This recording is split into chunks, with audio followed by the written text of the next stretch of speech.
So there's an underground city in Toronto. They call it the Path System. It runs a number of kilometers north, south, east, west, all the way from Bloor Street down along Yonge Street, underground, of course. And once it gets to around College or Dundas or Queen Street, then it starts to really branch off into quite a complicated web of different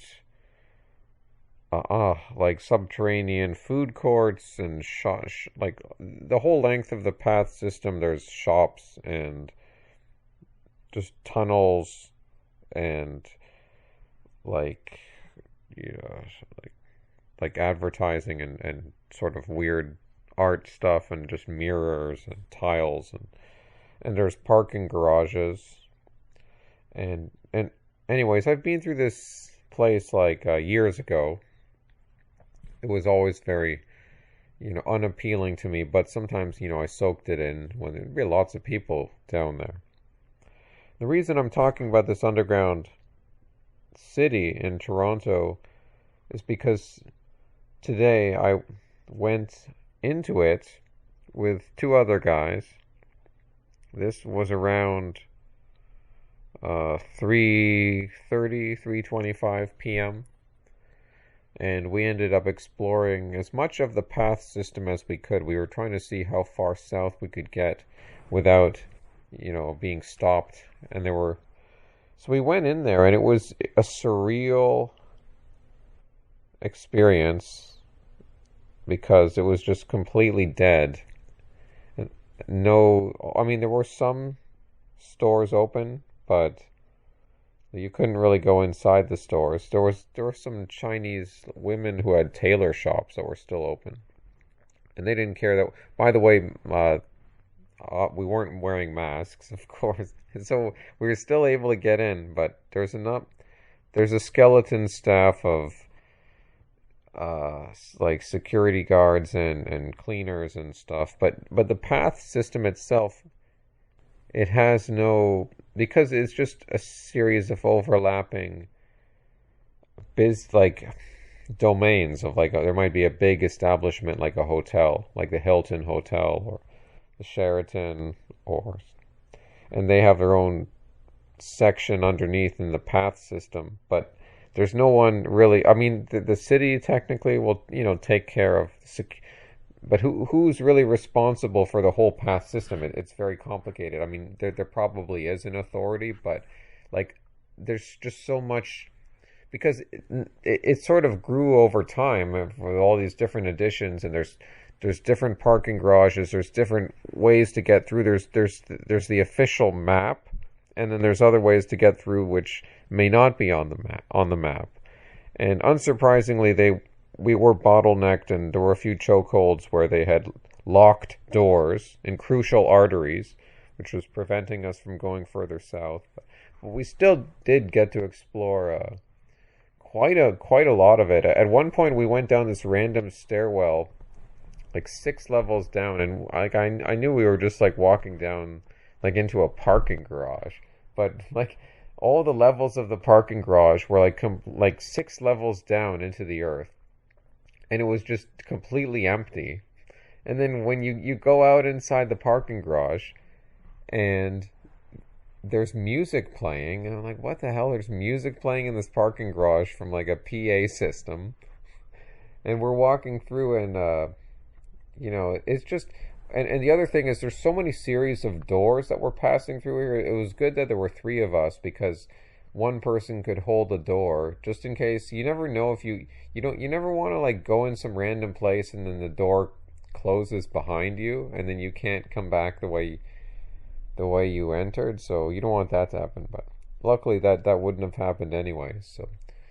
So we're in this parking garage and we eventually got out of there and um like just this long tunnels and like empty space and almost no one. And then one lady in a mask was coming from her job somewhere down there, we asked her like, "Oh, is there anywhere we can go, like a restaurant or a bar or a normal place?"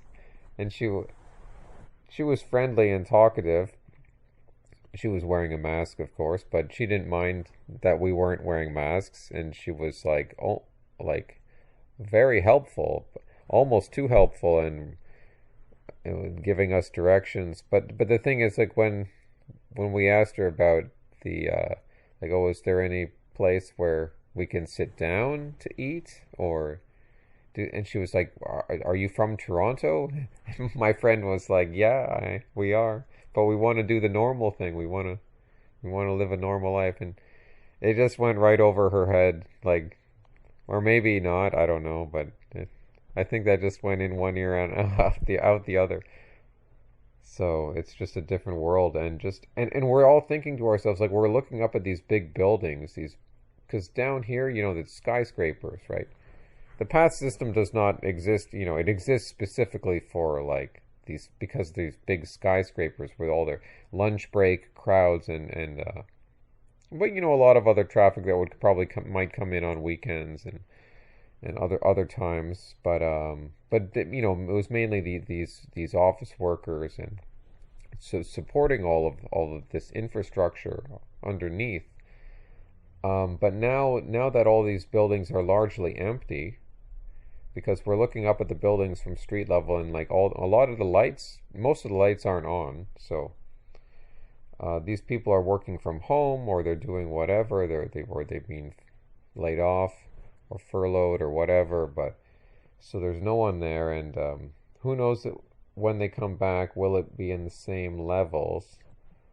And from what I hear, there have been many people getting out of the city, like leaving the city, going to wherever, just out of the city.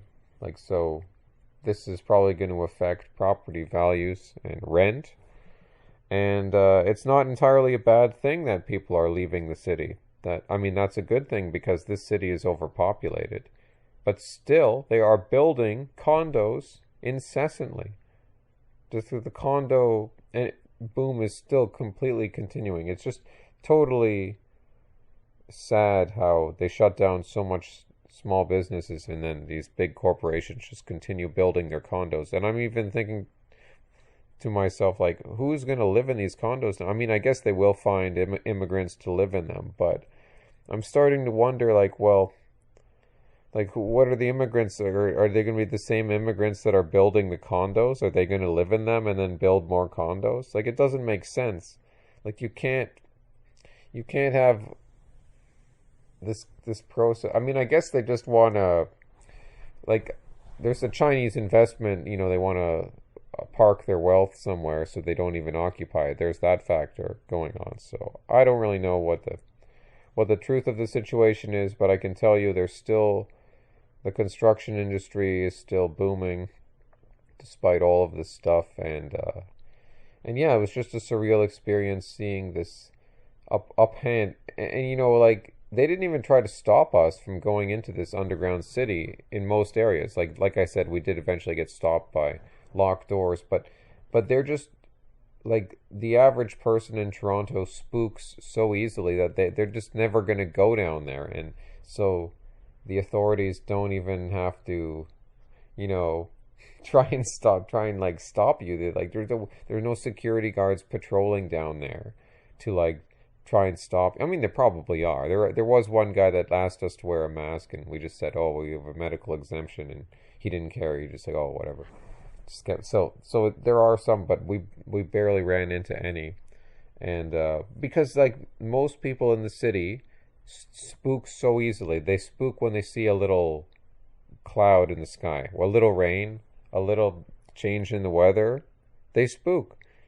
So a lot of the best, most interesting parts of the city, despite all the people that still live here, they're all like, not all of them, but the masses are still like huddling in their houses, in their condos, in their apartments, scared to go out or whatever, or just content to live with their delivery McDonald's and delivery Chipotle, and just and not go out and explore. Like you can be exploring an underground city right now, which is eerie because there's no one else around, and it's a really interesting. But no one else is going to take advantage of that because they're just in a different headspace completely, and they spook easily, and yeah, so they're missing out on an opportunity.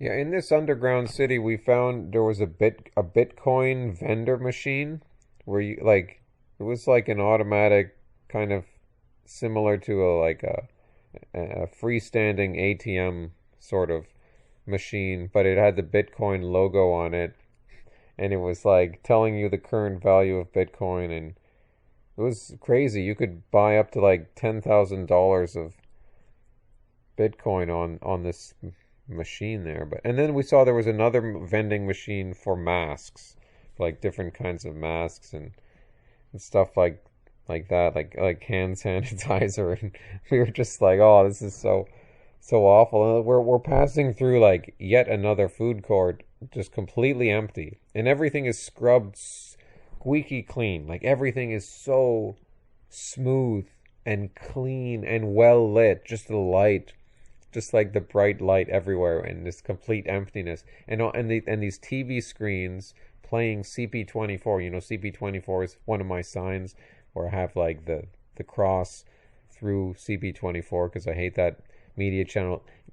If you lived in Toronto, you'd understand why I make that sign, because like there's this like empty space down there, but just these TV screens, and then it's like the CP24 is just playing with their 24-hour news cycle, talking heads, just dumbed down propaganda, mind soup, whatever you want to call it. I'm even thinking to myself, like, you could like some homeless person could come in here somewhere and sleep, but I mean he'd be spotted on the cameras. There's always the cameras, but still, there's just like he might get away with it in certain places in certain places down there if you're willing to attempt it, or you might get locked in accidentally if you went in at night. But if you're if you're a homeless person, maybe that's not a bad thing. Maybe that's what you wanted to have happen. But